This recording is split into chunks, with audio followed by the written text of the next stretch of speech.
Can we have the next person please stand up and share their story? Hello, my name is Ricky. I have an addiction to old JDM cars from the 90s. I'm here to hopefully work on that addiction and start buying boring new cars. All right, when it comes to building old cars like this 1990 Supra or this 1993 Toyota Land Cruiser, one of the things that you're inevitably going to run into is broken plastic. It's just the name of the game. So this right here is the window and door control for the driver door.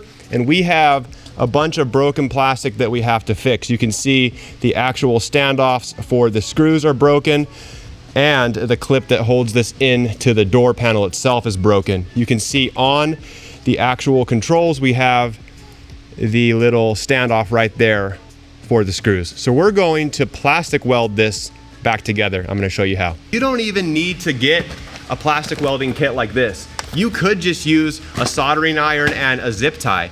You just have to melt it together and add filler rod like your TIG welding.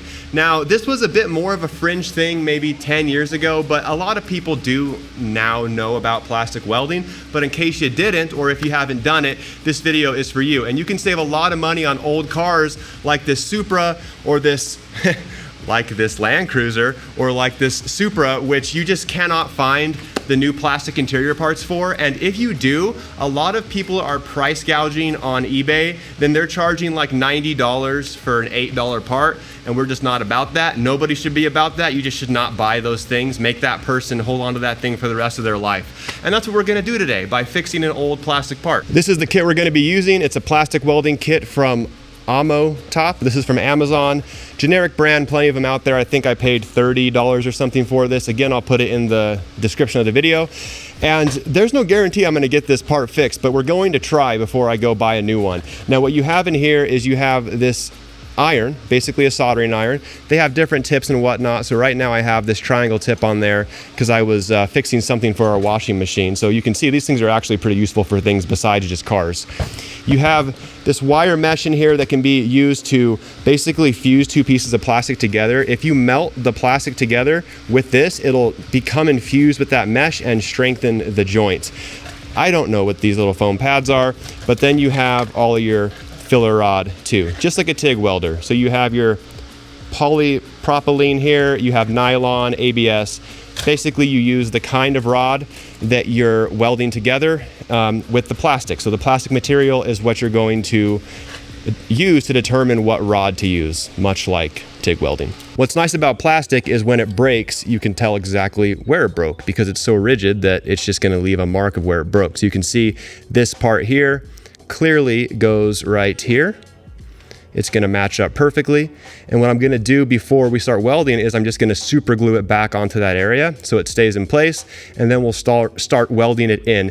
Now, I'm not looking for a full fuse like with metal. I just want it to stick on there. We're not gonna be stressing this thing, pulling it, adding any load to it. We just need to stick it together. And it's gonna be the same thing here where you can see those little areas where the screws broke inside of the old plastic trim.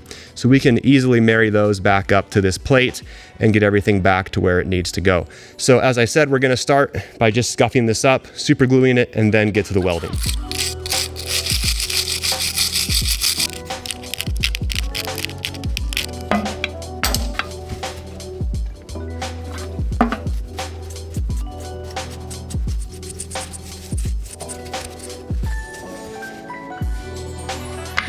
So the acetone actually does two things. First, it cleans the part, of course, but secondly, you see how like that towel is sticking to it now? It basically like it deglazes the plastic, and I think that is probably gonna increase the porosity, maybe? But it seems to me like it'll make super glue stick better for our initial tack weld. So I'm just going to use this super glue here. I used this in a previous video for the Land Cruiser when we were doing the sound deadening. We used this to fix the little the backing board, the old wood backing board of the old interior panels. And we're just gonna use this same stuff because it has this tiny little applicator to put a couple drops of super glue there and tack that piece in place. This does not have to be overly complicated. I'm sure if we just use the super glue by itself, it would probably hold this in place just fine. I'm gonna use this piece of metal to hold the piece in place like a vise. You gotta be careful with the metal you use because you might break the part even more.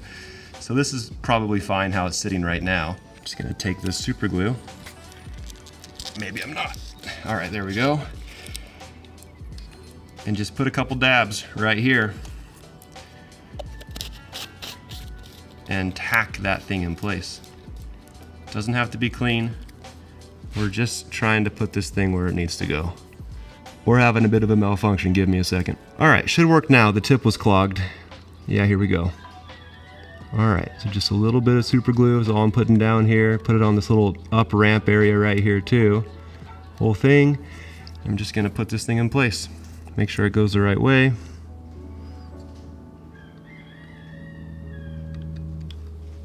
There we go. That seems about right. So I'm just holding it here and letting it set up. Again, you might be good at just super gluing your parts together. You might not even have to plastic weld them. And this doesn't have to be exactly perfect. It's in basically 99% of where it needs to be. But this is just a little hook that goes under the door panel. This is not a precise part. It's a plastic interior piece. And here it is. So you can see we have, oh, wrong way. We have the little interior clip super glued back on there. It fit perfectly. Couldn't ask for a better fitment on there. And now that it's tacked in place, we can weld the rest of it on. But I do want to get these screw holes super glued back together as well. Now the other piece of this is still tightened to the window switch because they all broke off. So when you would be hitting the buttons, the whole switch would fall down and you'd have to basically pick this up and then hold the bottom of it to push the window switch and the door lock. That's why we're here today. So the problem is going to be this front screw hole. See how it is broken off flush. I can't tell if is this camera focused or not?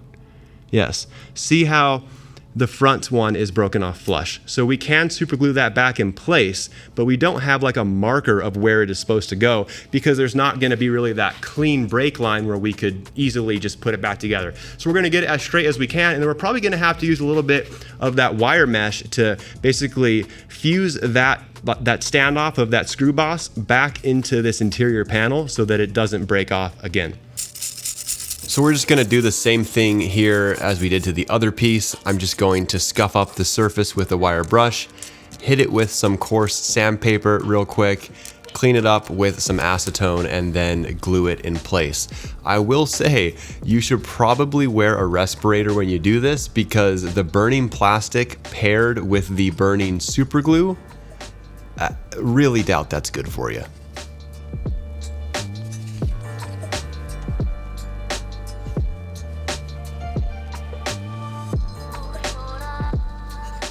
Now for the difficult one, see that little yellow mark I made right there?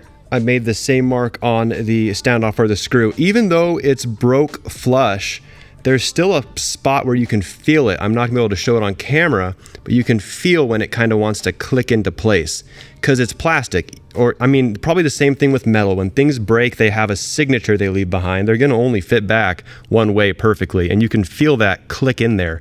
So I'm just gonna fill that up with super glue and line up that little dot and we'll be good. Everything tacked together and we're ready for welding.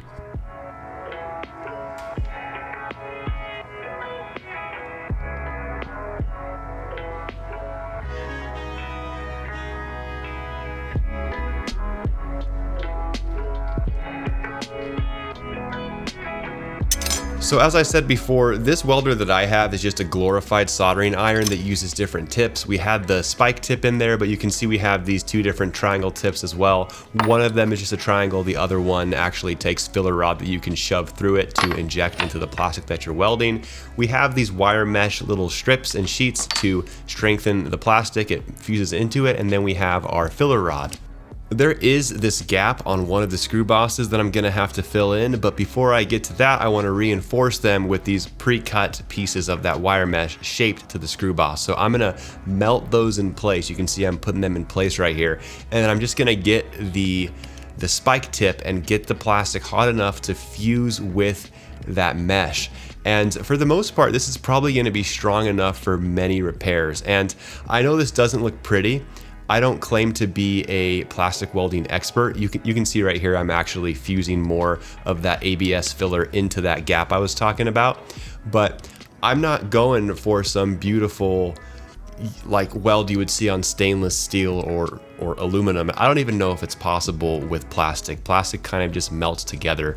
And you could see we put another piece of wire mesh in there again right there. And now we have essentially repaired this screw boss. And we did the other one off camera. You can see it there to the left. But we put the screw in there as well, because I found out with the other one, if you don't have the screw in there, the plastic can shrink, which isn't really a big deal, because you could just heat the screw up, screw it back in, it'll form new threads. Now, for the one that broke off flush here, you can see I'm kind of like stitching it to the bottom of that plastic mount. And then I made this wire mesh that was kind of like a top hat that had the pieces that would connect to the bottom of the plastic trim piece and then to the actual screw boss itself. And that allowed me to basically reattach it back to the rest of the body of that plastic trim piece.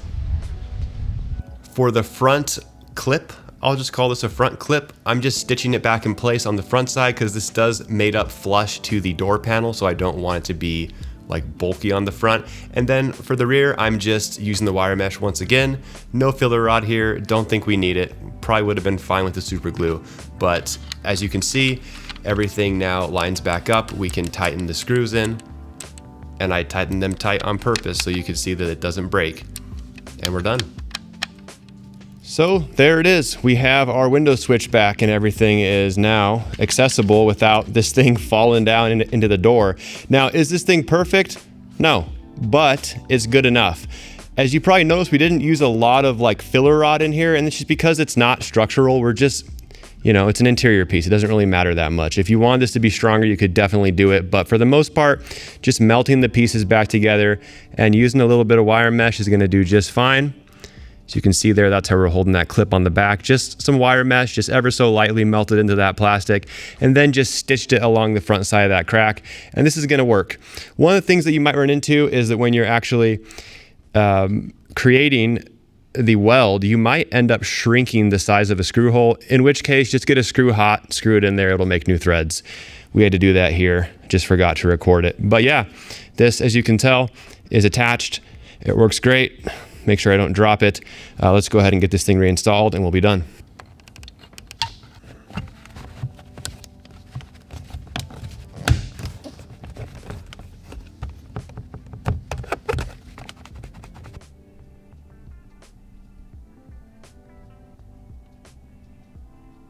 Well, that's gonna wrap it up for this video, guys. Plastic welding is a really cool tool to have in your arsenal. It is something that I use all the time when I break things on accident. For example, the radiator shroud on the Land Cruiser. I cracked it, I welded it back together with a soldering iron and a zip tie, and it's held for years. And then the interior part that we just fixed, I've used actual plastic welding tools for motorcycle fairings, dirt bike plastics, all sorts of random stuff. And most of the time, I get away with just putting some mesh in there and melting it back together and adding a minimal amount of filler. In fact, I'm sure we could have fixed that interior piece today with no filler at all. I don't even know if I used the right filler. I just got the ABS, because it said ABS inside of the plastic piece, and I had ABS rod inside of my little box of parts, and I tossed it in there. And honestly, it's like this white color that didn't mix and match with the brown very well, but it melted in there all the same and everything works fine. So, you know, it's just something we're doing in the shop. We're just getting old car parts working. So is this the right structural way to get plastic welded back together? I highly doubt it, but it's good enough for old cars and old bikes and parts that we're fixing in the garage or in the shop. So anyway, if you guys like this video, give it a thumbs up, subscribe to the channel, and I'll catch you guys in the next one. Later.